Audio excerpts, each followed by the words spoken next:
News 7 आसान देख रहे सभी दर्शकों को मेरा नमस्कार। आप सभी का आभार, अभिनंदन और स्वागत है हमारे प्रोग्राम खबरनामा में। मुझे मालूम है थोड़ा सा लेट है हम, लेकिन जयपुर में हूं और मैंने आपको बताया था कि खबरनामा जो प्रोग्राम है वो कहीं ना कहीं हम पोस्टपोन नहीं करेंगे। जहां भी रहेंगे आपके पास खबरें तमाम पहुंचेंगी, दिन भर की खबरें, अपडेट, क्या कुछ चल रहा है, क्या कुछ हलचल है। 2 महीने बाद चुनाव होने वाले हैं प्रदेश में, तो राजनीतिक हलचल बहुत तेजी से है। जुड़ते चलें और शेयर करते चलें। आज यूट्यूब पर लाइव नहीं है, सिर्फ फेसबुक पर लाइव है, तो इंपॉर्टेंस ही आपकी ज्यादा बनती है कि आप ज्यादा ज्यादा शेयर करें। दिन भर क्या कुछ घटनाएं घटित हुई हैं उन पर भी फोकस रहेगा। इसके अलावा राजनीतिक हलचल क्या है वो भी है। और दूसरी बात यह है कि हम जब जयपुर आते हैं अपने परिजन को लेकर के, किसी मरीज को लेकर के, विशेष कोई क्रिटिकल स्थिति होती है तब हम लोग जयपुर आते हैं, या फिर कोई काम हो तो हम जयपुर आते हैं। जयपुर जब हम आते हैं तो बहुतायत हमको एक समस्या बड़ी ज्यादा आती है, वो ये आती है कि साहब हम जब अपने मरीज को, अपने पेशेंट को, अपने परिजन को लेकर के जयपुर जाते हैं तो हमें ब्लड नहीं मिल पाता या हमारी हेल्प नहीं हो पाती है हॉस्पिटलाइज में जब हम उनको करवाते हैं। आज मैं आपको ऐसी शख्सियत से मिलवाऊंगा, ऐसे व्यक्ति से मिलवाऊंगा, एक ऐसे एनजीओ से आपकी जानकारी करवाऊंगा। अब आप जब भी जयपुर आए या राजस्थान के कहीं भी किसी भी कोने में हैं आप, और अगर आपके परिजन को किसी को भी ब्लड की, एसडीपी की, जिनको हम प्लेट्स कहते हैं, प्लाज्मा कहते हैं, उनकी अगर जरूरत है तो बेझिझक आप बताएं। ये वो एनजीओ है जो आपकी हर हाल में हेल्प करेगा, मदद करेगा। उन लोगों से भी आपको मिलवाएंगे जो इस काम को बहुत शिद्दत के साथ यहाँ पर कर रहे हैं। एक बहुत बड़ा सामाजिक सरोकार जो है उसको यहाँ पर निभा रहे हैं। तो आप जुड़ें, शेयर करते चलें दबा करके। इसके अलावा प्रदेश लेवल की क्या खबरें हैं, राष्ट्रीय लेवल की क्या खबरें हैं, गंगापुर सिटी और करौली में क्या कुछ घटनाएं घटित हुई हैं, उन सबसे भी मैं आपको रूबरू करवाऊंगा। मामले है वो लगातार नाबालिग के साथ में किडनैप हुआ, फिर उसके साथ में रेप किया गया और उसकी लाश को कुएं में डाल दिया गया। इस मामले ने भी बड़ा टूल पकड़ा है। एक तरफ मणिपुर गूंज रहा है, दूसरी तरफ राजस्थान में हर रोज महिलाओं के साथ और बालिकाओं के साथ जो अत्याचार हो रहे हैं वो शायद किसी को नजर नहीं आते हैं। लेकिन चुनावी स्टंट है साहब, विपक्ष सत्ता पक्ष पर और सत्ता पक्ष विपक्ष पर आरोप और प्रत्यारोप लगाता रहता है, लेकिन आम आदमी का दर्द, आम आदमी की तकलीफ जो है ना, वो शायद ये ऊंचे जो लोग बैठे हैं ना, इनके कानों तक नहीं पहुंच पाती है। ऐसे ही किरदारों से आज आपकी मुलाकात करवाऊंगा मैं, और जुड़े और शेयर करते रहें। पहले राष्ट्रीय लेवल की जो बड़ी खबरें उनसे मैं आपको रूबरू करवा देता हूं। और हमारे इस कार्यक्रम के प्रायोजक हैं GPS public school, Gayatri public senior secondary school और जीपीएस साइंस एकेडमी। कक्षा 1 से लेकर के 12 तक हिंदी और अंग्रेजी माध्यम से पढ़ाई का एक शानदार सा माहौल, अच्छी फैकल्टी के साथ। राष्ट्रीय लेवल की बड़ी खबरें, आज है 11 अगस्त, यानी संसद के मानसून सत्र का आज आखिरी दिन था और कुछ नए बिल भी पेश किए गए। आज गृह मंत्री अमित शाह ने 3 महत्वपूर्ण बिल पेश किए हैं। इसके अलावा प्रधानमंत्री मोदी ने कल जो भाषण दिया अविश्वास प्रस्ताव को लेकर के, उसको लेकर के राहुल गांधी ने आज प्रेस कॉन्फ्रेंस आयोजित की और कहा कि 2 घंटे के भाषण में 2 मिनट भी मणिपुर पर नहीं बोले हैं प्रधानमंत्री मोदी। और जब मणिपुर जल रहा है तो प्रधानमंत्री मोदी हंस करके बात कर रहे हैं, हंस करके बोल रहे हैं, ये एक अच्छा संकेत नहीं है। और इसके अलावा आपको मैं बताऊं, 3 महत्वपूर्ण बिल जो पेश किए गए हैं वो बड़े इंपॉर्टेंट है सर। अंग्रेजों के जमाने से चले आ रहे थे कुछ कानून, जिनमें हम आप और हम जिनको अपनी जो कानून की भाषा में कहते थे आईपीसी और सीआरपीसी, इंडियन पेनल कोड यानी भारतीय दंड संहिता, और उसमें अब परिवर्तन किया केंद्र सरकार ने। नए बिल पेश किए हैं गृह मंत्री अमित शाह ने। ये बिल अंग्रेजों के आईपीसी और सीआरपीसी की जगह लेंगे। इनमें मैं आपको बता दूं, मॉब लिंचिंग और नाबालिग से रेप के मामले में अब मौत की सजा का प्रावधान कर दिया है। जो नया कानून आया है उसके मुताबिक मॉब लिंचिंग यानी भीड़ में किसी व्यक्ति को घेर करके मार देना या नाबालिग के साथ रेप अगर होता है तो मौत की सजा का प्रावधान किया गया है। राजद्रोह के जो प्रावधान है उनको खत्म कर दिया गया है। और सिविल सर्विसेज जो हैं, जो सर्विसमैन हैं, सर्विस सेक्टर से जुड़े हुए हैं, उन पर अब मुकदमा चलाने के लिए 120 दिन में सरकार को अनुमति देनी पड़ेगी। कई मामले ऐसे होते हैं जो पेंडिंग में चलते रहते हैं, राज्य सरकारों के पास में, राज्य सरकार उन पर ध्यान नहीं देती है। ऐसे मामलों में अब 120 दिन के अंदर अंदर आपको अनुमति देनी पड़ेगी कि अगर ये व्यक्ति जो सर्विस सेक्टर से जुड़ा हुआ है, इसके अंदर कोई भ्रष्टाचार पाया गया है या कोई एलिगेशन है तो उस पर कार्रवाई करनी पड़ेगी। 2027 तक देश के सभी जेलों को कंप्यूटराइज्ड कर दिया जाएगा, ये कहना था गृह मंत्री अमित शाह का। और इसके अलावा मैं आपको बता दूं कि संसद के मानसून सत्र का आज आखिरी दिन था। बहुत सारे बिल पेश हुए थे, गहमा गहमी लड़ाई झगड़ा हुआ, वो आरोप प्रत्यारोप के चलते संसद अच्छे ढंग से चल नहीं पाई साहब इस बार। और प्रधानमंत्री मोदी ने भी कल इस बात को कहा था कि जनता ने आपको इस चीज के लिए चुनकर के यहाँ नहीं भेजा है कि आप संसद में काम ही ना हो, संसद को सदन को चलने दें ताकि जनता के काम होते रहे। और एक और महत्वपूर्ण नियम आया है, ये डॉक्टर्स के लिए बड़ा जोरदार, जी हाँ, चिकित्सा क्षेत्र के लिए अच्छा नियम आया है। आरएमपी यानी रजिस्टर्ड मेडिकल प्रैक्टिशनर्स ने एक नया नोटिफिकेशन अब जारी किया है। और नए नोटिफिकेशन में क्या है, लगातार इस तरह की खबरें आती हैं, हमको भी पता है और आप लोग भी अमूमन ये चीजें देखते होंगे सामाजिक जीवन में। यदि मरीज के साथ में कुछ भी गलत हो गया या मरीज का इलाज ठीक ढंग से नहीं किया तो परिजन हंगामा कर देते हैं, अभद्रता डॉक्टर के साथ में करते हैं, हिंसा पर उतारू हो जाते हैं। इसको लेकर के आरएमपी ने अब नोटिफिकेशन जारी कर दिया है। डॉक्टर ऐसी स्थिति में अब इलाज से मना कर सकते हैं। बिल्कुल आप कोई फोर्स, कोई दबाव आप डॉक्टर्स पर नहीं डाल सकते। यदि परिजनों का व्यवहार गलत है, अभद्र व्यवहार करते हैं, डॉक्टर्स के खिलाफ हिंसात्मक कोई व्यवहार करते हैं, तो डॉक्टर अब उस मरीज का इलाज करने से इनकार कर सकते हैं। मैं आपको बताऊं कि अब ऐसे व्यवहार की शिकायत भी MCI medical council of India में भी की जा सकती है। डॉक्टर शिकायत कर सकता है परिजन के बारे में, और ये जरूरी भी है।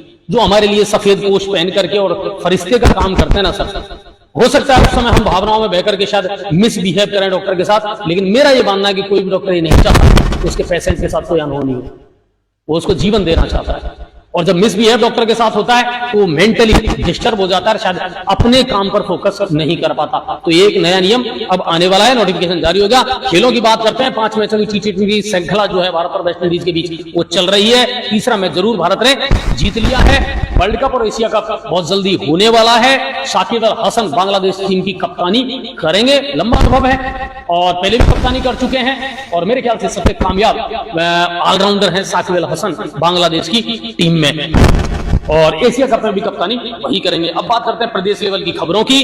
प्रदेश की अगर बात करूं तो सीएम गहलोत ने आज प्रधानमंत्री और गृह मंत्री अमित शाह पर निशाना साधा और बड़े आरोप लगाए। गहलोत साहब ने कहा कि दोनों ने राजस्थान की सरकार को गिराने में कोई कसर बाकी नहीं छोड़ी। कई बार प्रयास किए गए, कई बार षड्यंत्र किए गए, लेकिन ये तो शुक्र है कि राजस्थान की जो सरकार है वो बची रही और काम के आधार पर इस बार 156 से ज्यादा सीटें मिलेंगी, ये कहना है सीएम गहलोत का। देखते हैं मिलती है या नहीं मिलती है। बाकी हाँ, योजनाएं जो हैं, बजट की घोषणाएं जो हैं, लगातार जिस तरीके से वो सौगातें दे रहे हैं, अब लग ये रहा है कि शायद बीजेपी के पास मुद्दे बचे नहीं है ज्यादा।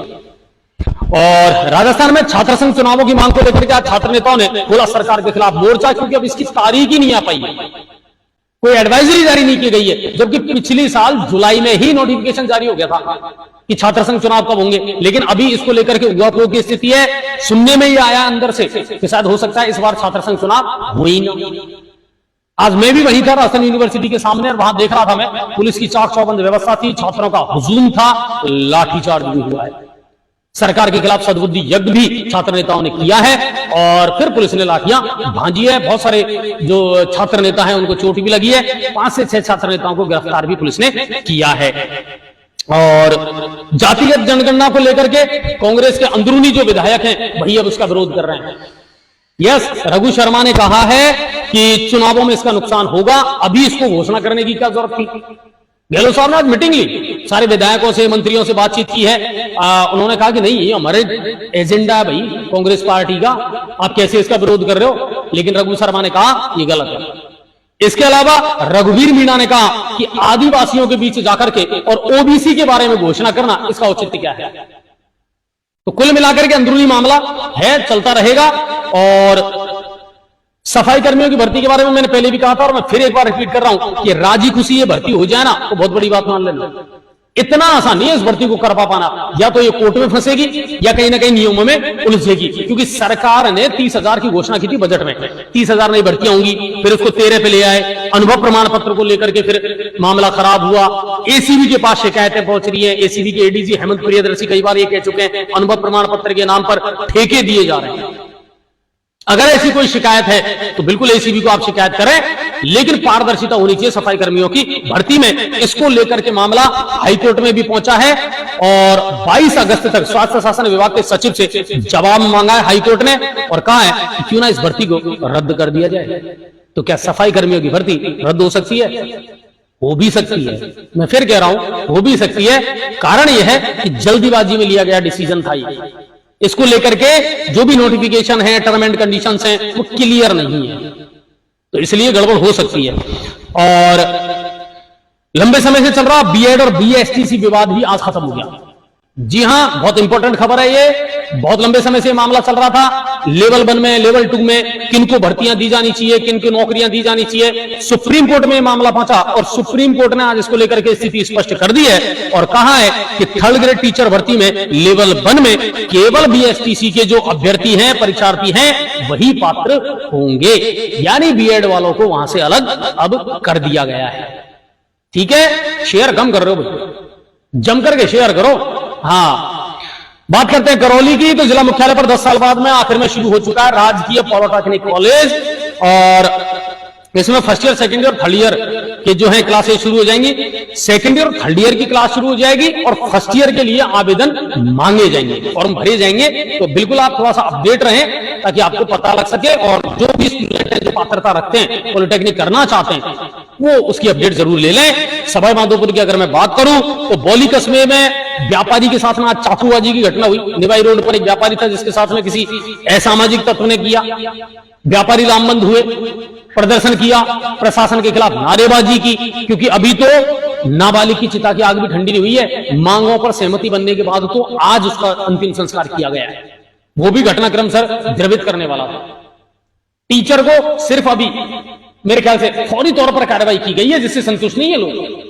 ऐसे टीचर जो शिक्षा के नाम पर कलंक हैं, समाज के नाम पर कलंक हैं, इनको तो परमानेंटली टर्मिनेट कर देना चाहिए। सस्पेंशन ये विकल्प नहीं हो सकता, और यही मांग की जा रही है। और मांगों पर सहमति के बाद में आज उसका अंतिम संस्कार नाबालिग का कर दिया गया है। गंगापुर सिटी की छोटी मोटी खबरें हैं, ज्यादा खबरें हैं नहीं। क्राइम को लेकर के भी कोई बड़ी खबर नहीं है। हाँ, एक बड़ी खबर जरूर थी जिसके संकेत मैंने कल रात को ही आपको दे दिए थे एसडीएम महोदय से बात करने के बाद में, कि अतिक्रमण तोड़ा जाएगा मिर्जापुर रोड से, ईदगाह से लेकर के और मिर्जापुर तक। आज सर 6-6 जेसीबी लगी है, पूरा प्रशासन मौजूद रहा है, सारे थानाधिकारी मौजूद रहे, और पुलिस की मौजूदगी में जो आशियाने बने हुए थे वो सब ढहा दिए गए हैं। और इसलिए ढहा दिए गए हैं क्योंकि हाई कोर्ट के आदेश से 86 को नोटिस भेजा गया था। इनमें से मैं आपको बता दूं कि 62 अतिक्रमण जो है वो तो ध्वस्त कर दिए गए, 24 जो थे उन्होंने स्टे ले लिया था हाई कोर्ट से, इसलिए वो बच गए। बाकी जिन्होंने हाई कोर्ट से स्टे नहीं लिया था, ऐसे 62 जो अतिक्रमण थे उनको आज ध्वस्त कर दिया गया है। सिर्फ मलबा और सन्नाटा नजर आ रहा था। लोगों के चेहरे पर उदासी जरूर थी, क्योंकि किसी ने कहा है कि लोग टूट जाते हैं एक घर बनाने में, और वो तरस भी नहीं खाते बस्तियां जलाने में। बनाने में वक्त लगता है, उजाड़ने में वक्त नहीं लगता। जेसीबी का पंजा चला और सब कुछ टूट करके तबाह हो गया। उनका अपना दर्द है, उनकी अपनी तकलीफ है, पीड़ा है, ये सही बात है। लेकिन जैसे जैसे हम विकसित होंगे, जैसे जैसे आप गंगापुर सिटी जिला बन गया साहब, अब आपको जगह भी चाहिए, अब आपको पार्किंग भी चाहिए, अब आपको पार्क भी चाहिए, अब आपको बहुत सारी और इंस्टीट्यूशन चाहिए। तो जगह कहां से लाओगे, कहां से लाओगे? तो जगह तो निकालनी पड़ेगी। आप नहीं सुधरोगे तो फिर प्रशासन कार्रवाई करेगा। तो इसके लिए आपको कहीं ना कहीं मेंटली तौर पर तैयार रहना पड़ेगा, क्योंकि अब चौड़ाईकरण होगा सड़कों का, और वो वैसे भी स्टेट हाईवे उनको गिरा दिया गया है। और एक और खबर आई थी, ट्रेन से गिर करके आज बीएससी नर्सिंग के एक छात्र की मौत हो गई। छात्र गौतम मीणा डावरा का बड़की ढाणी सफोटरा का रहने वाला था। जीआरपी और आरपीएफ ने शव को कब्जे में लेकर के सबका पोस्टमार्टम करवाया और सब परिजनों के सुपुर्द कर दिया। तो ये तमाम खबरें थी। इसके अलावा और कोई बड़ी खबर नहीं है गंगापुर सिटी से। और ओएसडी मैडम और एसडीएम महोदय जो है लगातार सफाई को लेकर के बिल्कुल सिंसियर हैं। नगर परिषद को लगातार ताकीद कर रहे हैं। खाली प्लॉट जो कचरा पात्र बने हुए हैं वहां पर नगर परिषद अपने बोर्ड लगाए, गड्ढों को भरने का काम शुरू हो चुका है। और इसके अलावा सड़कों के जो काम है वो भी अब गंगापुर में धीरे धीरे चल रहे हैं। मानसून धीरे धीरे टाटा बाय बाय करने के कगार पर है, वो भी अलविदा होगा अब, और फेस्टिवल सीजन आने वाला है। तो कुल मिलाकर के सब कुछ ठीक है अभी तो, और आगे देखते हैं जैसे जैसे अपडेट आएगी वैसे वैसे आपको बताते रहेंगे। अब आपको लेकर के चलता हूं उस सामाजिक सरोकार से जुड़ी दुनिया की तरफ जिसके बारे में मैंने अभी आपसे जिक्र किया था शुरुआत में। और पहले उन शख्सियत से मैं आपकी मुलाकात करवा देता हूं ताकि वो खुद अगर अपने मुंह से अपने अल्फाजों में बताएं तो ज्यादा बेहतर होगा। और मैं इनवाइट करूंगा रोहिता सर। सर आए और मुझे ज्वाइन करें, आप यहाँ आए मेरे साथ। और हमारे जो तमाम दर्शक हैं जो इस वक्त जुड़े, सर शेयर करते रहना क्योंकि आपके लिए बहुत इंपॉर्टेंट है। जितने भी हमारे दर्शक हैं उनके लिए इंपॉर्टेंट है, क्योंकि जब जयपुर में जब हम आते हैं ना सर, अपने परिजनों को या मरीजों को लेकर के, तो कई चीजों से, कई समस्याओं से हमको जूझना पड़ता है। लेकिन जहां इन जैसे लोग मिल जाएं, इन जैसे फरिश्ते मिल जाएं, तो मेरे ख्याल से आपकी बहुत सारी समस्याओं का समाधान हो सकता है, आपकी बहुत मदद हो सकती है। रोहित सर, प्रतिष्ठा ब्लड बैंक, पहले तो इसके बारे में मुझे बताइए, ये स्थित कहां पर है और क्या काम है मेन इसका? नमस्कार सर, मैं रोहितास कुमार प्रतिष्ठा ब्लड बैंक का एक एम्प्लॉय हूं और प्रतिष्ठा ब्लड बैंक जनपद लालकोटी जयपुर में स्थित है। इसका एक ब्रांच टोंक सवाई माधोपुर चौराहे पर है और ये सुखराम चैरिटेबल ट्रस्ट के अंदर चल रहा है। प्रतिष्ठा ब्लड बैंक का एक ही उद्देश्य है, मानव हित में सेवा करना, किसी को जीवन दान देना। जब भी कोई भी ब्लड की जरूरत होती है, किसी भी जरूरतमंद को ब्लड की जरूरत पड़ेगी, तो वो प्रतिष्ठा ब्लड बैंक में आएगा, उसकी 101% मदद होगी। अच्छा, मुझे ये बताइए, सुखराम चैरिटेबल ट्रस्ट जो हनुमानगढ़ का है, उनके देख रेख में ही ये सब कुछ चल रहा है। अमूमन किस तरह के केसेज या किस तरह की इमरजेंसी में लोग आपके पास में आते हैं या आ सकते हैं, या सिर्फ जयपुर में ही आप हेल्प करते हैं या ऑल ओवर राजस्थान में भी आप हेल्प पहुंचाने का प्रयास करते हैं? सर वैसे तो मैं कहना चाहूँगा कि जयपुर जीवनदाता के नाम से एनजीओ चल रहा है जो ऑल राजस्थान में चल रहा है। बाकी प्रतिष्ठा ब्लड बैंक में वही आएगा पेशेंट का अटेंडर जिसके पास या तो डोनर नहीं होगा या फिर उसको कहीं ब्लड ग्रुप नहीं मिल रहा होगा। उस केस में प्रतिष्ठा ब्लड बैंक की जो पूरी टीम है वो डोनर प्रोवाइड करवाएगी, चाहे वो एसजीपी डोनर हो चाहे वो ब्लड डोनर हो। उस केस में उसकी मदद करी जाएगी, उसको चाहे किसी भी ग्रुप की नीड हो। ठीक है जी। तो अब जैसे आपने बताया, अभी जयपुर जीवन दाता एक ग्रुप बना हुआ है जिसमें शायद 1000 से ज्यादा लोग जुड़े हुए हैं। अलग पूरे राजस्थान से हैं या पर्टिकुलर इसी एरिया से? हर राजस्थान में 150 लोग जुड़े हुए हैं। जयपुर में मैं कहना चाहूंगा कम से कम 500 लोग हैं जो जयपुर जीवन दाता से जुड़े हुए हैं और वो जयपुर के प्रत्येक कोने में एक कॉल पे पेशेंट की मदद करने को तैयार है। अच्छा, सबसे अच्छी बात ये है, आप कहीं भी हो, राजस्थान के किसी भी कोने में हो, ये अपने नियर बाई ये कोशिश ये करते हैं कि आपको नजदीकी कोई हेल्प मिल सके। वो ऐसा नहीं है कि जयपुर से हम आपको जाकर के सीकर में हेल्प कर देंगे या गंगापुर सिटी में हेल्प कर देंगे। सबसे बड़ी बात है कि नियर बाई, जहां आपको सबसे नजदीक में इनका कोई भी डोनर है या जहां ये हेल्प उपलब्ध करवा सकते हैं, वहां तुरंत ये कॉन्टेक्ट करेंगे, मिलवाएंगे आपको और आपकी रिपोर्ट भेजने के बाद में वहां जो हेल्प आपको चाहिए वो हेल्प आपको प्रोवाइड करवा दी जाएगी। सर मैं चाहूंगा एक बार थोड़ा सा हमारा यहाँ का जो आपका मजमून है वो आप दिखा दें, किस लेवल पर आप लोग काम करते हैं, कितना स्टाफ यहाँ पर रहता है और किस तरह के आपने यहाँ पर जो है सिस्टम बना रखे हैं? सबसे पहले मैं बताना चाहूंगा ये मेडिकल ऑफिसर रूम है। जी, आप इसको दिखाएं कैमरा में। मेडिकल ऑफिसर रूम है। यहाँ पे सबसे पहले जो वॉलंटरी डोनेशन आएगा उसका यहाँ पे मेडिकल चेकअप होगा। ठीक है। उसके बाद में ये मेरा डोनर रूम है, यहाँ पे उसका चेकअप होने के बाद में डोनेशन लिया जाएगा। ठीक है। अच्छा, एक चीज और मैं आपको बता दूं, सबसे अच्छी बात यह है कि वहां डॉक्टर बैठते हैं, वो डॉक्टर ही, उन डॉक्टर की निगरानी में ही सारा काम होता है, चाहे वो डोनेट का काम हो चाहे और कोई काम हो। क्यों सर, वो वही ऑथेंटिक है? जी जी, उसका काउंसलिंग वही होगा। जब उसको डॉक्टर फिजिकली और मेडिकली फिट होगा उसके बाद में वो डोनेशन के बेड पे आएगा। ठीक है। यहाँ से इसका डोनेशन लिया जाएगा, वहां से रिकमेंडेशन के बाद में।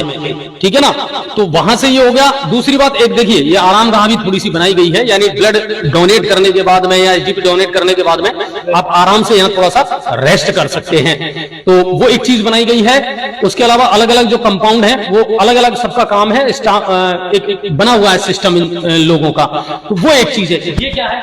ये सर एसजीपी एफरेसिस रूम है। यहाँ पे किसी भी पेशेंट को यदि एफरेसिस की जरूरत पड़ती है एसजीपी की प्लेटलेट्स की, तो वो यहाँ पे डोनर आएगा, यहाँ पे डोनेट करेगा। जी। तो अच्छा, ये जो एसजीपी की आप बात बता रहे हैं ऑलरेडी हमारे पास में स्टोर में है? सर अवेलेबल नहीं रहती, इसके लिए लाइव डोनर चाहिए होता है, सेम ग्रुप लाइव डोनर चाहिए होता है।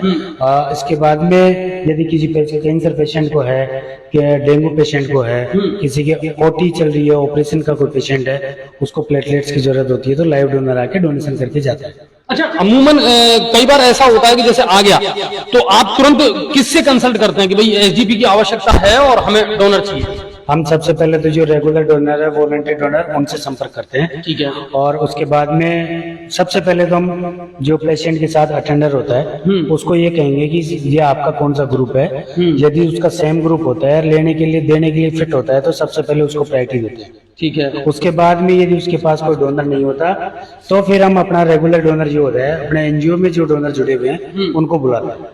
ठीक है। उसके बाद अवेलेबल हो जाता है आसानी से? आसानी से हाँ हो जाता है ना, ऐसी कोई प्रॉब्लम तो नहीं आती कि सर थोड़ा वेट करना पड़ रहा है या कुछ क्रिटिकल कंडीशन में है कि सर ऐसा कोई इश्यू नहीं है। एक नहीं आएगा, दूसरा आएगा, तीसरा आएगा।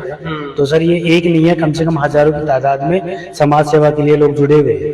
बहुत बढ़िया, बहुत बढ़िया। अच्छा, ये फिर सेक्शन कौन सा है रोहित भाई? ये मेरा सेक्शन है क्रॉस मैच रूम। जब भी अच्छा, ब्लड सैंपल आएगा उसका यहाँ पे ग्रुप चेक होगा, जो भी रिक्वायरमेंट होगी वो यहाँ पे कंसल्ट करी जाएगी। उसके बाद में जो भी मेरे पास स्टॉक में होगा उसके लिए भी क्रॉस मैच लगा के पेशेंट को इश्यू किया जाएगा। ओके।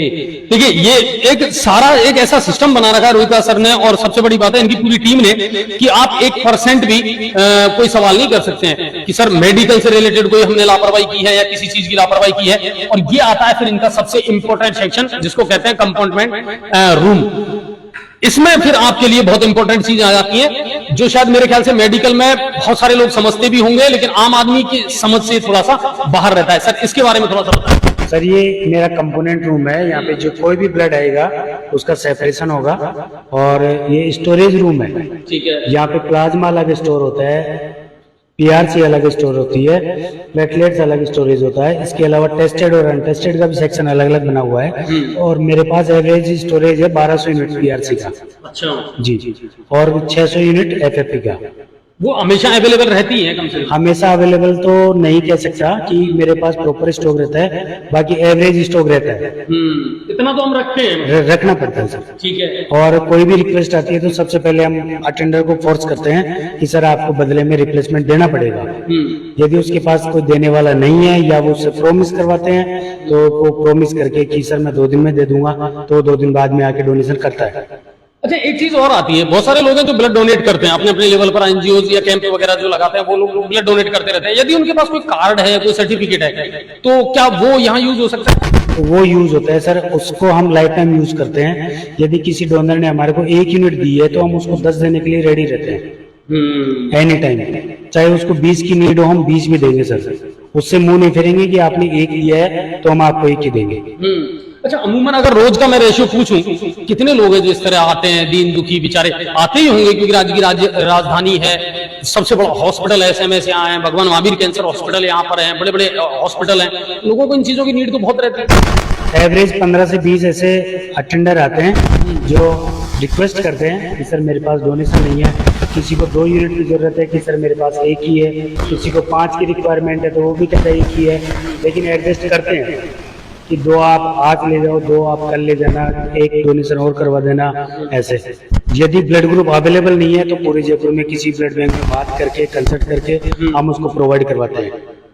अच्छा, ये सारा जो सेक्शन है, ये सारा मशीनरी सिस्टम है आपका, तो मैं चाहूंगा थोड़ा सा ज्यादा इसके बारे में नहीं बताना क्योंकि एक मेडिकल प्रोटोकॉल भी होते हैं कई चीजों के कि किस तरीके से ये चीजें काम करती हैं और क्या इनका महत्व है। ये सर ब्लड स्टोरेज है। सामने जो रखे हैं 3 BBR वो ब्लड स्टोरेज हैं। ये 4 to 6 डिग्री पे काम करता है। और एक ये जो प्लेटलेट एजिटेटर है वो 22 डिग्री पे काम करता है। इसका टेम्परेचर 22 डिग्री कंपलसरी है जो प्रेजेंट टाइम में चल रहा है। ठीक है। एक प्लाज्मा स्टोरेज है वो -80 और -40 का है। वो कंपलसरी है कि वो इन्हीं पे काम करेगा। तो ये आपका पीवीसी वाला सेक्शन है ना, ये -38.9 ये प्लाज्मा वाला सेक्शन है। ये अनटेस्टेड का है, ये टेस्टेड का है। ऐसे ही ये BBR भी ऐसे लगे हुए हैं, टेस्टेड और अनटेस्टेड दोनों सब अलग अलग लगा हुआ है। तो कुल मिलाकर के ये है। अच्छा, एक चीज आपकी रोहित सर, अगर मैं पूछूं आपसे कि इसके लिए अगर किसी को जरूरत है तो उसे क्या देना पड़ेगा या उसे क्या करना पड़ेगा जिससे उसको ये सुविधा मिल जाए इमरजेंसी? सर उसको कुछ नहीं देना होगा, पेशेंट का एक सैंपल लाना होगा, हॉस्पिटल से जो डॉक्टर फॉर्म भर के देगा, जो भी ब्लड की रिक्वायरमेंट होगी, ब्लड की जिस भी कंपोनेंट की रिक्वायरमेंट होगी वो फिल करनी होगी। ठीक है। उसके बाद में पेशेंट आएगा, यदि उसके पास डोनर है तो डोनेशन लिया जाएगा, यदि उसके पास डोनेशन नहीं है तो उसको वैसे बिना रिप्लेसमेंट के प्रोवाइड करवाया जाएगा। लेकिन उसका पे करना पड़ेगा। प्रोसेसिंग चार्ज जो 1250 रुपए राजस्थान सरकार ने फिक्स कर रखा है उसका पेमेंट उनको करना पड़ेगा। उसके बाद में वो रिप्लेसमेंट और बिना रिप्लेसमेंट ले जा सकता है। कुल मिलाकर के ये है कि जब भी आपको जयपुर में आपके किसी परिजन को कहीं ऐसी कोई इमरजेंसी में जरूरत पड़े तो आपको घबराने की या डरने की आवश्यकता नहीं है। और सबसे बड़ी बात, एक बात और बताऊं कि इस पूरे सेक्शन में एक बंदा और है जो बहुत महत्वपूर्ण भूमिका निभा रहा है, और वो है राजेश सोनी जी। सर आप आए, और ये हमारे नियमित दर्शक भी हैं, और सबसे बड़ी बात ये अपने ही एरिया के रहने वाले, गांव है बिछोच बामनवास में जो पड़ता है, वहां के रहने वाले, यहाँ अपने परिवार के साथ में गुजर बसर करते हैं, पिछले 10 साल से यहाँ जयपुर में हैं। और इन लोगों ने मिलकर के ही ये एक एनजीओ बना रखा है, और लगभग 1500 से जयपुर जीवनदाता जो ग्रुप आप बता रहे हैं उसमें लोग जुड़े हुए हैं, लोगों की हेल्प करते हैं, सेवा भाव इनके अंदर हमेशा से बना हुआ है। मैं आपको बता रहा हूं, जब पिछली बार मैंने कहा था ना लाइव में कि मैं जयपुर आ रहा हूं, तब भी इन्होंने चूरमा बाटी तैयार रखा था, और कल भी मुझसे कमेंट करके कहा था सर आपका चूरमा तैयार है, आप फटाफट आए, लेकिन मैं कल इनको टाइम नहीं दे पाया। क्या कहना चाहोगे राजेश भाई, ये जो काम है कितनी टीम काम कर रही है, और अपने इलाके के बारे में आप क्या कहना चाहोगे? अपने इलाके से नो पेन ग्रुप है। हाँ है, नो मोर पेन, वो भी हमारे जयपुर जीवनदाता से ही जुड़ा हुआ है। हाँ बिल्कुल बिल्कुल, पहले जयपुर जीवनदाता से जुड़ा हुआ था। जो ग्रुप आज चल रहे हैं गंगापुर में, माधोपुर में, सारे जो जयपुर जीवनदाता से ही जुड़े हुए हैं, और इसमें सब लाइव डोनर है। अच्छा एक बात बताओ राजेश भाई, रोहित से भी मैं ये पूछना चाहूंगा, फिर लोग डरते क्यों हैं, भटकते क्यों हैं? या तो उनके पास प्रॉपर जानकारी नहीं होती है ना, ये सबसे बड़ी समस्या रहती है। वरना हर आदमी है ना जयपुर आकर के, कई बार हमारे पास भी कॉल आते हैं, सर मैं जयपुर हूँ, मुझे ब्लड की आवश्यकता है, मुझे ये है, लेकिन हम भी फिर वहां होपलेस हो जाते हैं यार, जब जयपुर में क्या व्यवस्था करें। मीडिया के माध्यम से मैं सभी ब्लड डोनर्स को यही कहूंगा, आज के युवा को, कि जैसे मोटरसाइकिल का सर्विस होने के बाद में जो अच्छा एवरेज और मेंटेनेंस होता है, वैसे ही ब्लड डोनेशन एक अपने इंसान की बॉडी की सर्विस है। Very good very good. ये अपने इंसान की बॉडी की सर्विस है, ताकि हर 3 महीने में डोनेशन करें, जिससे अपने शरीर का मेंटेनेंस बना रहे। अच्छा अभी एक चीज के लिए अवेयर नहीं है, चलो ब्लड डोनेशन तो जगह जगह कैंप भी लग रहे हैं, लोग कर भी रहे हैं, अब काफी अवेयर हो गए लोग इस बारे में, लेकिन प्लाज्मा जिसके बारे में सीडीपी जो अपन बता रहे हैं एसडीपी कि वो उसके बारे में लोग अभी उतने अवेयर नहीं है। सर वो ब्लड से भी कई गुना आसान है। वो विद इन 72 आवर्स में रिकवर होता है। यदि आप गवर्नमेंट के अकॉर्डिंग देते हैं तो 15 दिन में आप दे सकते हैं। यदि आपका कोई निजी परिचित है, आपके प्लेटलेट्स काउंट बराबर आ रहे हैं 2 लाख से मोर देन 2 लाख, तो आप 7 दिन में भी डोनेट कर सकते हैं। ठीक है, तो उसका कोई क्राइटेरिया नहीं है। बस फुलफिल यही है कि एक डोनेशन का जो क्राइटेरिया होता है वो फॉलो करें। इसके अलावा भी मैं मीडिया के माध्यम से ये कहना चाहूँगा कि जो ये प्रतिष्ठा ब्लड बैंक है वो अपने एनजीओ के थ्रू चल रहा है। इसमें इन्होंने जो कैंसर पेशेंट कविता कैंसर केयर सेंटर है उसको अडॉप्ट कर रखा है। अच्छा। और थैलेसीमिया को, विडो को, और जो अपने आर्मी मैन है उनको चैरिटी देती है ब्लड, चाहे कोई सा भी कंपोनेंट हो। यानी अगर थैलेसीमिया का कोई पेशेंट है तो उसको कुछ भी नहीं देना पड़ेगा, फुल 100% चैरिटी वो अपनी संस्था वहन करेगी। इसके अलावा यदि किसी को फिर भी परेशानी आती है तो अपना एक वेबसाइट है mybloodbank.com के नाम से, उस पर भी संपर्क कर सकते हैं।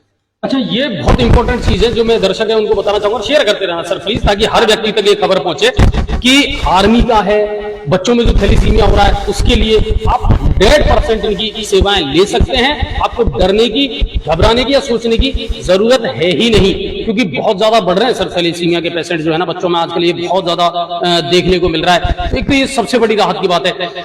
कैंसर के पेशेंट बहुत आते हैं, कैंसर के पेशेंट आते हैं, विडो के पेशेंट पे केस भी आते हैं, आर्मी मैन से कोई भी हो, आर्मी की फैमिली से कोई भी हो, उसको 100% चैरिटी है सर। अच्छा जी, ये सबसे बड़ी बात है कि वो देश की सुरक्षा करते हैं, और उनके लिए हमारा भी कोई ना कोई फर्ज बनता है कि वो अपना घर परिवार छोड़ करके और हम सुकून से सो सकें, इसलिए वो वहां लगे रहते हैं, अड़े रहते हैं, उनके लिए ये जरूर है।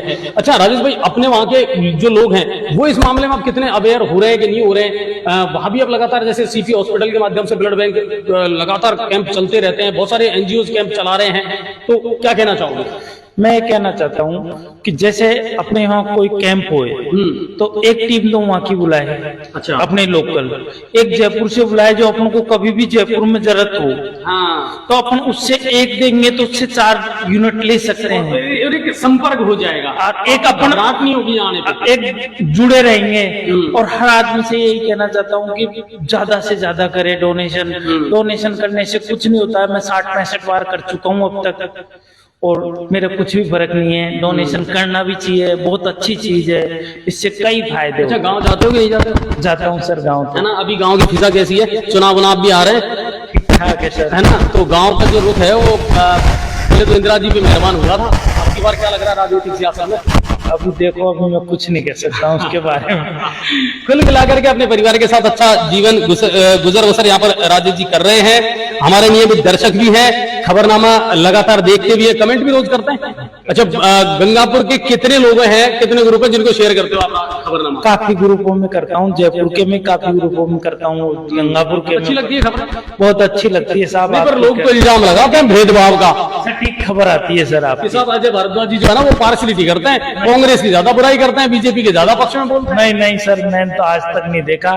सारी जो करते हैं, जो सटीक जानकारी देते हैं सारी। और सबसे बड़ी बात है कि दूर दराज में आप बैठे रहो लेकिन अपने क्षेत्र की खबरें तो मिल जाती है, सारी मिल जाती है सर, पूरी खबर। चलिए, तो कुल मिलाकर के ऐसे हमारे बहुत सारे दर्शक और प्रशंसक हैं। कल आप देखिए कोचिंग हब, वहां से जब मैंने लाइव किया था सर, बहुत अच्छी तादाद में लोग वहां थे, बहुत अच्छी तादाद में थे। किसी को भी ब्लड की एचडीपी की जरूरत पड़े तो मेरे नंबर ले सकता है। अपने एरिया का आदमी, मैंने फिर भी बाटो, दावर, नाला है, बिछोच है, सुंदरी, इनमें तो सबको दे रखे हैं करीब करीब। अच्छा, कोई कार्ड है आपका? हाँ, या इस एनजीओ का कोई कार्ड हो तो वो मुझे जरूर आप प्रोवाइड करवाना। मेरा कार्ड तो सोनी कैटर्स के नाम से मिलेगा सर। नहीं, वो किसी के भी नाम से मिले, वो संपर्क होना चाहिए ना आपसे। कैटरिंग का और इवेंट का काम भी राजेश भाई यहाँ पर करते हैं। हलवाई कैटरिंग का काम करता हूँ। हाँ। किसी को भी हलवाई कैटरिंग की जरूरत हो तो भी याद करना। लेकिन सबसे बड़ी बात, न्यू 7 का नाम लेने के बाद आपके 5,000 कम हो जाएंगे। अच्छा, ये ऑफर हैंड टू हैंड दे रहे हैं भाई। मेरी पहले कोई इनसे बात नहीं, बहुत सारे लोग कहते हैं कि सर आप पहले से टाई अप कर लेते हो, ऐसा नहीं है। ये खुद अपने यहाँ से कह रहे हैं कि अगर न्यू 7 राजस्थान का आप नाम लेते हैं तो आपको रियायत मिल जाएगी। बिल्कुल, ये आपका बड़प्पन है भाई। और सबसे बड़ी बात यह है कि हमारे एरिया के बहुत सारे लोग यहाँ रहते हैं, स्टूडेंट यहाँ पर रहते हैं, बहुत सारे परिवार यहाँ रहते हैं जो गुजर बसर कर रहे हैं। अपनी जमीन से हमेशा जुड़े रहना, उनको मत छोड़ना और जितना हो सके उतना लोगों की हेल्प करें। जयपुर बड़ा शहर है सर, मेट्रोपॉलिटन सिटीज की कतार में खड़ा होता है और यहाँ आकर के लोग भीड़ में अक्सर खो जाते हैं। लोग दर दर की ठोकरें खाते हैं, भटकते रहते हैं और फिर उनकी हेल्प नहीं मिलती तो बड़ा बुरा लगता है। लेकिन जब आप अपने लोगों को यहाँ देखें तो उनकी हेल्प जरूर करें। और मैं चाहूंगा जो आप कर रहे थे ना वो आप लाइव में करें, जो आप सम्मान करने वाले थे या कुछ भी करने वाले थे, क्योंकि मैं नहीं चाह रहा था कि भाई हमारा गुपचुप में सम्मान करें। रोहिताज सर और राजेश भाई दोनों की ये इच्छा थी कि सर आप यहाँ आए हमारे एनजीओ पर और ब्लड बैंक पर और हम आपका सम्मान करना चाहेंगे। सच कहूं तो ये दिल से इनका सम्मान है, इनका प्यार है, इनकी शुभकामनाएं हैं जो हमेशा न्यूज़ 7 राजस्थान के साथ और मेरे साथ में रही है। लेकिन उद्देश्य मेरा सिर्फ वही है कि जहां जाओ अपनी छाप छोड़ करके आओ, लोगों के दिलों में जगह ऐसी बनाओ, काम ऐसा करो कि लोग आपको हमेशा याद रखें। तो आपको धन्यवाद सर, बहुत बहुत शुक्रिया। इस सम्मान के लिए मैं याद रखूंगा और कोशिश ये करूंगा कि आपके एनजीओ से मैं भी जुड़ूं। बिल्कुल सर, है ना, स्वागत है। नहीं बिल्कुल। और सबसे बड़ी बात कि आपका ये जो सिलसिला है ना, ये अब रुकना नहीं चाहिए। जितना हो सके लोगों की हेल्प करें और ये चैरिटेबल ट्रस्ट करता रहना चाहिए। जी सर, मैं मीडिया के माध्यम से यही कहना चाहूंगा कि आगे से आगे युवा बढ़ के रक्तदान के क्षेत्र में बढ़ चढ़ के हिस्सा लें। इससे कोई कमी नहीं होती किसी भी प्रकार की। एक दान करने के लिए पैसा नहीं है, कपड़ा नहीं है, तो ब्लड तो है, भगवान का दिया हुआ एक गिफ्ट है, वो तो कम से कम दान करके पुण्य कमा सकते हैं। अच्छा, एक चीज और मैं कहना चाहूंगा, आप दोनों यही है और अच्छे प्रतिष्ठित लोग हैं। मैंने जयपुर में एक चीज नोट की है सर, हमारी युवा पीढ़ी जो है ना, कॉलेज में पढ़ने वाले, चाहे वो लड़कियां हों चाहे लड़के हों, सिगरेट की लत बहुत तेजी से बढ़ती जा रही है। मैंने हर स्कूल के बाहर कोई ना कोई ऐसी थड़ी देखी है सर, कॉलेज के बाहर ऐसी थड़ी देखी है जहां लड़कियों को भी मैंने धुएं की छल्ले उड़ाते हुए देखा है। सर ये तो वास्तव में हमारी नई पीढ़ी के लिए एक बहुत खतरनाक चीज है। इसके लिए भी सर मैं यही कहना चाहूंगा कि धूम्रपान से दूर रहना चाहिए। और मैंने मेरे काउंटर पे भी लगा रखा है, से नॉट टू तंबाकू, से यस टू लाइफ। यस, यदि आप तंबाकू को नो कहोगे तभी आप जीवन को यस कह सकते। यस।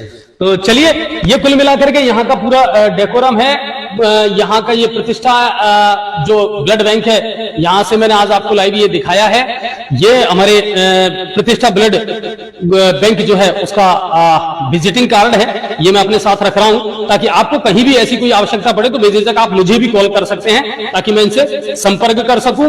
और सबसे बड़ी बात है, ब्लड डोनेट करते रहें और आपको कहीं भी जयपुर आकर के कभी ये लगे कि मैं अकेला हूं और मेरे परिजनों को किसी चीज की आवश्यकता है तो बेझिझक राजेश भाई हमारे साथ हैं, इनसे आप संपर्क कर सकते हैं। रोहिताज सर हैं, इनसे आप संपर्क कर सकते हैं। डेफिनेटली आपकी कोई ना कोई हेल्प ये जरूर करेंगे। ब्लड तो फिर भी मिल जाएगा सर, एचडीपी में आती है दिक्कत लाइव डोनर में, तो उसके लिए आदमी घबरा जाता है। अच्छा। तो उसके लिए हमसे भी संपर्क कर सकता है कि भाई एचडीपी चाहिए। अच्छा, डोनेट भी कर सकते हो और दिक्कत क्या है? लाइव में डोनेट नहीं होता क्या, या फिर सिर्फ वो रिक्वायरमेंट पे ही होता है? वो रिक्वायरमेंट एक्चुअली सर जब रिक्वायरमेंट आती है तो 10 ब्लड डोनर आते हैं, उनमें से 1 या 2 ही डोनर फिट हो पाते हैं। अच्छा। या तो उनकी वेन्स प्रॉपर नहीं होती, दोनों हाथों में वेन्स कंपलसरी है, या फिर उनका प्लेटलेट्स काउंट है वो लेस देन 2 लाख आता है। अपने तो वो नहीं दे सकते। को उसका थोड़ा सा क्राइटेरिया ज्यादा है बजाय ब्लड डोनर के। एसजीपी का डोनेशन क्राइटेरिया ज्यादा है, उसमें प्रॉपर वेन होना जरूरी है, 60 किलो वजन भी जरूरी है, उसका platelets count more than 2 lakh भी जरूरी है। 5-6 क्राइटेरिया ज्यादा है तभी वो एसजीपी डोनेट कर पाएगा। होल ब्लड तो कोई भी दे सकता है। हाँ बिल्कुल। 45 किलो वजन का भी दे सकता है। अच्छा, ब्लड तो स्टोरेज किया जा सकता है, तो क्या एसजीपी सर 5 दिन के लिए स्टोरेज किया जा सकता है, लेकिन वो एक्चुअली कॉस्टली होने की वजह से on demand he live donor आता है। अच्छा, कभी ऐसा हुआ है कि कोई किसी को जरूरत थी और हम अवेलेबल नहीं करवा पाए? हुआ कभी? ऐसा नहीं हुआ सर, आज तक नहीं हुआ। अगर किसी को जरूरत थी टाइम तो लगता डोनर मिला है। 2 या 3 घंटे का प्रोसेस होता है उसमें। हाँ। वो जरूर टाइम लगेगा, आपको 3 घंटे का वेट तो करना पड़ेगा, चाहे आप उसमें कोई दिक्कत थोड़ी? कोई दिक्कत वेट करने नहीं, में? कोई दिक्कत नहीं। अच्छा। आराम से रेस्ट करो, चाय नाश्ता करो, तब तक डोनर आता है, उसका चेकअप होगा, उसके बाद में डोनेशन। चेकअप होगा, फिर उसकी जांच एक जो होगी। प्रोसेस है वो तो follow करना हम पड़ेगा। ऐसी भी जान के सामने खिलवाड़ तो कर नहीं सकते। नहीं, एक को बचाने के चक्कर में सर दूसरे का खिलवाड़ नहीं कर सकते। तो कुल मिलाकर के ये जो दो महत्वपूर्ण चीजें हैं इनको समझें आप, और सिर्फ ब्लड डोनेट की तरफ ही ना भागें। सबसे इंपॉर्टेंट चीज ये है कि बॉडी का हर पार्ट, और अब तो सरकार भी कह रही है भाई बॉडी के जितने पार्ट हैं, ऑर्गन हैं, उनको भी आप डोनेट करें। नेत्रदान को लेकर के तो कब से मुहिम चला रखी है सरकार। शरीर का हर अंग जो है ना वो बहुत कीमती है।